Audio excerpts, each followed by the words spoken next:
Halo ladies and gentlemen, Bapak, Ibu, kakak-kakak, adik-adik, rekan-rekan yang saya hormati, sayangi, dan banggakan. Perkenalkan, saya Putu Krisnananda Gandhi selaku mahasiswa dari program studi Magister Manajemen Fakultas Ekonomi dan Bisnis Universitas Udayana.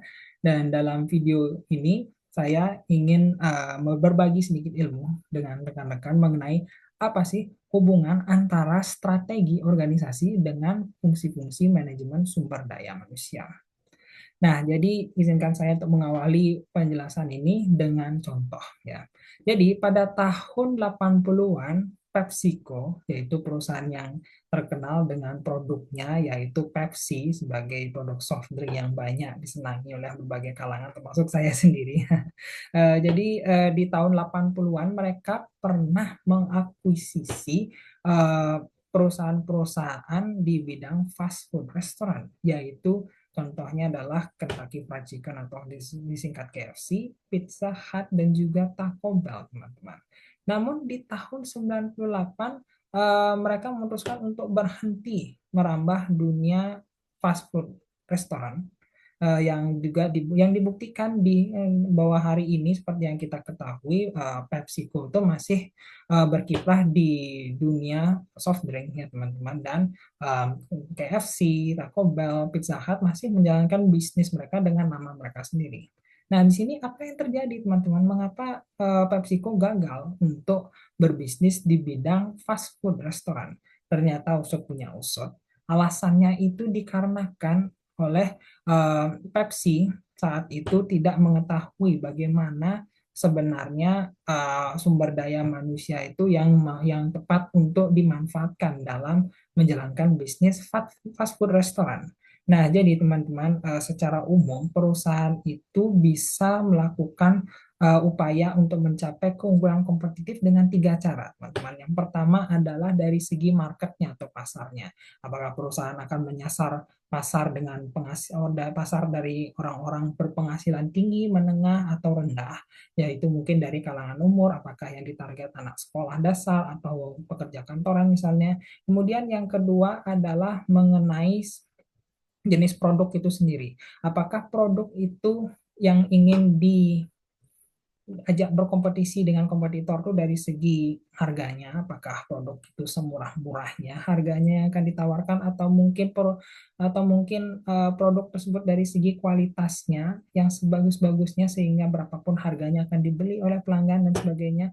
Dan kemudian yang ketiga caranya itu adalah perusahaan itu dapat berkompetisi dari segi apa yang harus dilakukan.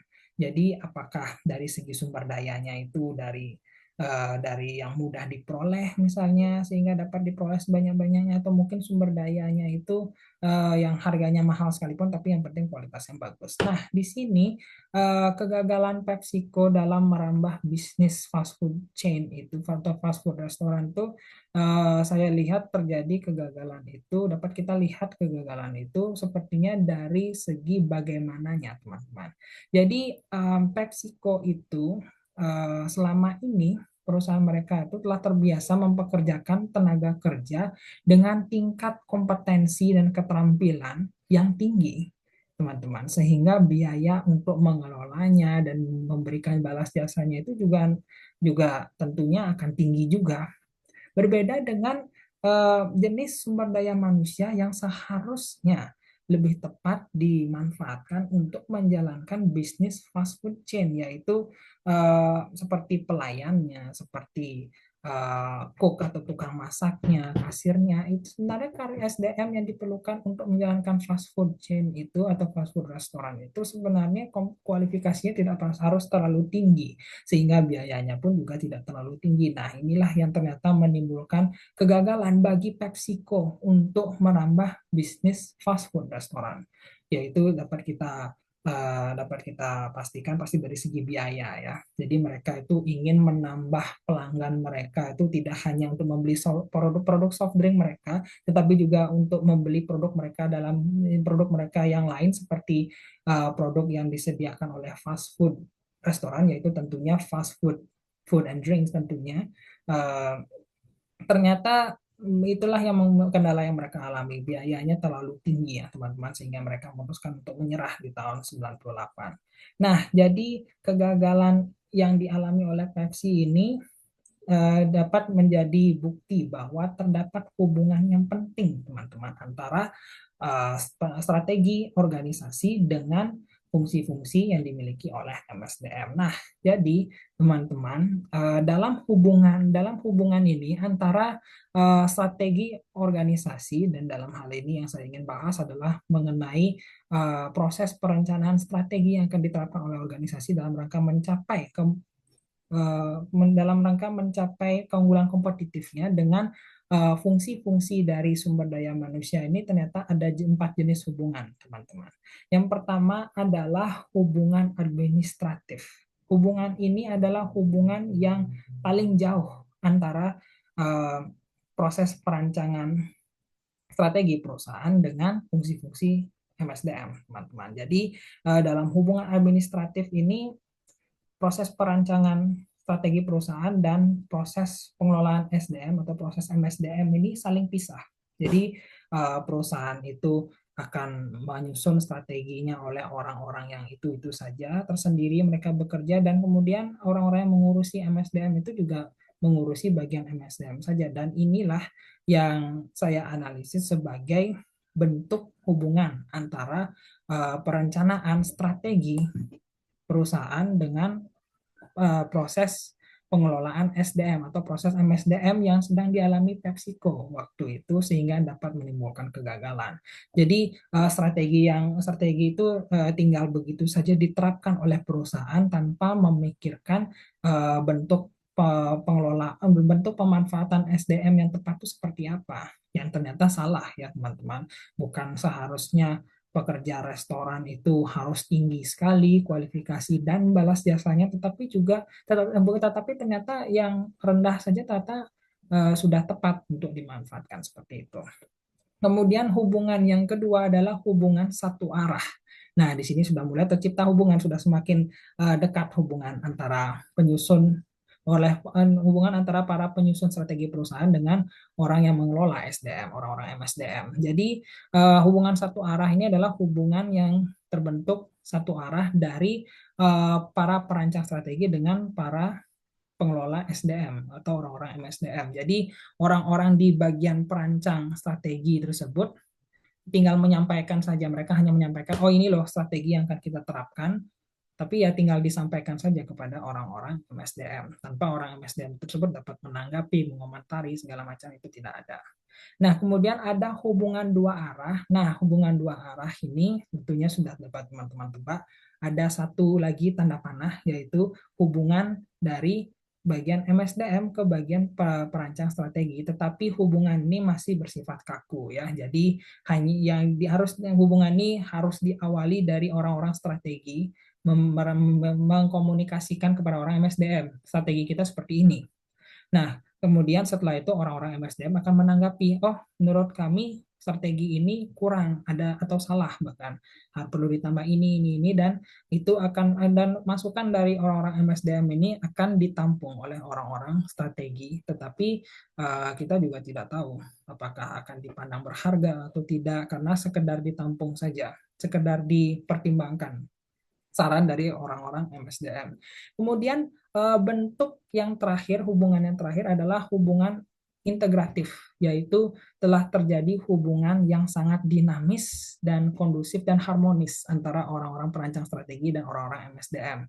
Jadi bisa saja mungkin orang MSDM yang lebih dulu menyampaikan pandangan mereka terkait strategi potensial apa yang tepat diterapkan oleh perusahaan berdasarkan pandangan MSDM yang dilihat dari kacamata pengelolaan MSDM seperti itu teman-teman. Nah, jadi seperti sesuai dengan yang telah saya sampaikan, sepertinya dapat kita simpulkan, dapat kita lihat bahwa sepertinya PepsiCo tersebut mengalami kegagalan pada masa itu karena mereka masih berada pada tahap hubungan administratif antara orang-orang yang merencanakan strategi mereka dengan orang-orang MSDM mereka.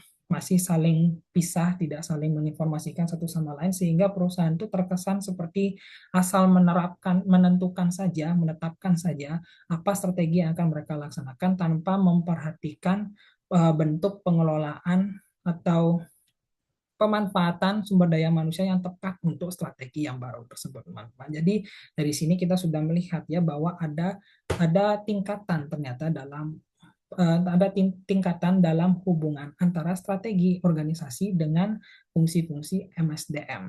Yang mana ini hubungan ini ternyata membentuk tingkatan yang disarankan untuk diarahkan ke arah yang semakin dekat, yaitu yang hubungan yang paling baik, yaitu hubungan integratif, yang mana telah terjadi hubungan timbal balik informasi, saling menyarankan, saling menambahkan secara aktif antara orang-orang yang merencanakan strategi organisasi dengan orang-orang yang mengurus soal MSDM seperti itu, teman-teman. Nah, oke. Jadi dari penjelasan ini kita sudah mengetahui ya bahwa ternyata ada penting untuk terjadi hubungan yang baik antara orang-orang yang menyusun strategi dengan orang-orang yang mengelola SDM, dengan orang-orang MSDM. Nah, jadi sebenarnya letak pentingnya ini di mana? Apa sih yang sebenarnya bisa diberikan sumbangsih dari kacamata MSDM itu bagi penerapan strategi perusahaan? Nah, jadi dalam hal ini ada 3 tanggung jawab utama dari fungsi dari Departemen MSDM yang dapat memberikan sumbangsi penting bagi penetapan strategi perusahaan atau organisasi. Yang pertama adalah segi desain jabatan atau pekerjaan, teman-teman. Jadi tugas yang pertama itu dari MSDM itu yang dapat berguna bagi penentuan strategi perusahaan itu adalah dari segi penentuan atau desain dari jabatan. Bila kita hubungkan dengan contoh, eh, apabila PepsiCo itu telah mempertimbangkan fungsi atau keputusan dari MSDM mengenai desain pekerjaan yang sama sekali baru ini, yaitu di bidang fast food restoran ini dengan baik, yang mana di sini dapat kita bayangkan bahwa uraian jabatan dalam pasar fast food chain itu kan sebenarnya tidak sampai harus sekompleks dalam misalnya mendesain formula minuman gitu yang akan dipasarkan oleh PepsiCo. Jadi mungkin bisa jadi dapat di dapat kita bayangkan bahwa PepsiCo itu akan mampu mendesain pekerjaan itu dengan lebih sederhana untuk pasar baru mereka. Sehingga nanti akan mengarah kepada tanggung jawab MSDM yang kedua, yaitu mengenai perekrutan, pelatihan, dan pengembangan karir dari SDM. Nah, setelah diketahui bahwa uraian tugas di pangsa pasar baru yang berkaitan dengan strategi baru PepsiCo itu, yaitu fast food restoran itu ternyata tidak sekompleks yang mereka kira, maka dapat dipastikan, bukan hanya dibayangkan tapi dipastikan ya teman-teman, bahwa ternyata berarti SDM yang diperlukan untuk jenis pekerjaan ini bisa yang lebih rendah kompetensinya, dan nanti pelatihannya, pengembangan karirnya juga bisa menjadi lebih sederhana seperti itu, teman-teman. Dan yang kemudian yang tanggung jawab utama ketiga dari MSDM itu yang dapat memberikan sumbangsi penting bagi strategi organisasi adalah dari segi reward system atau bagaimana memberikan balas jasa yang tepat bagi karyawan. Nah, ternyata jabatannya ini lebih sederhana dari yang mereka kira. Kemudian orang-orangnya juga bisa dibilang lebih sederhana dalam artian tingkat akademisnya mereka, yaitu dari segi kompetensi dan keterampilan mereka bisa lebih lebih rendah dibandingkan yang mereka kira. Pelatihannya juga biayanya bisa lebih rendah. Nah, jadinya balas jasanya itu ternyata bisa menjadi lebih rendah dari yang mereka bayangkan. Sehingga dari 3 tanggung jawab utama MSDM inilah yang dapat menjadi sumbangsi penting bagi penyusunan strategi perusahaan. Bagaimana agar terjadi hubungan yang pas antara strategi yang akan diterapkan oleh perusahaan dalam mencapai keunggulan kompetitifnya dengan bagaimana perusahaan dapat melakukan pemanfaatan terhadap SDM yang mereka miliki dengan baik. Nah, kemudian tidak hanya itu teman-teman, jadi sumbangsih MSDM terhadap strategi perusahaan itu juga ada dua lagi tambahan teman-teman, yaitu MSDM tersebut dapat memberikan pandangan mengenai bagaimana perusahaan itu dapat menentukan struktur organisasi mereka dan informasi jenis informasi yang beredar dan sistem pengelolaan informasi yang akan digunakan dalam menerapkan strategi baru perusahaan tersebut, teman-teman. Jadi eh, tentunya ini kan bisa dihubungkan dengan skema bagaimana uraian jabatan, kemudian orang-orang di dalamnya, sistem benefitnya itu akan nanti secara alami menentukan bagaimana struktur organisasi dalam perusahaan tersebut. Jadi orang-orangnya yang seperti ini nanti ya strukturnya akan menjadi berbeda dari yang mereka kira sebelumnya, dan nanti jenis informasi dan pengelolaan informasinya juga akan berbeda seperti itu, teman-teman. Jadi dari penjelasan saya dapat kita simpulkan ya teman-teman, kita hubungkan dengan kasus kita bahwa seandainya apabila PepsiCo di saat tahun 80-an itu memperhatikan dan melibatkan secara aktif bagian MSDM mereka dalam menentukan bagaimana mereka seharusnya melakukan pemanfaatan dan pengelolaan SDM yang tepat dalam menjajaki pangsa pasar yang sama sekali baru tersebut dalam upaya menerapkan strategi organisasi yang baru untuk mencapai keunggulan kompetitif mereka, maka mungkin dapat kita bayangkan hari ini di saat ini harusnya KFC, Taco Bell, Pizza Hut itu seharusnya berada di bawah naungan PepsiCo ya teman-teman, bukan berada di bawah naungan nama mereka sendiri seperti itu. Jadi bisa kita lihat bahwa terdapat hubungan yang penting dan positif antara strategi organisasi dengan fungsi-fungsi manajemen sumber daya manusia dalam perusahaan seperti itu teman-teman. Baik teman-teman, dengan kesimpulan yang saya berikan demikian yang ingin saya sampaikan mengenai apa saja apa sih bagaimana apa dan bagaimana hubungan antara strategi organisasi dengan fungsi-fungsi manajemen sumber daya manusia. Dalam penjelasan saya tentunya ada kekurangan dan kesalahan dalam pengucapan kata, dan oleh karena itu saya mengucapkan mohon maaf atas hal itu, dan terima kasih atas waktu yang telah teman-teman luangkan untuk menyaksikan video saya, dan semoga kita dapat bertemu di kesempatan berikutnya. Sampai jumpa.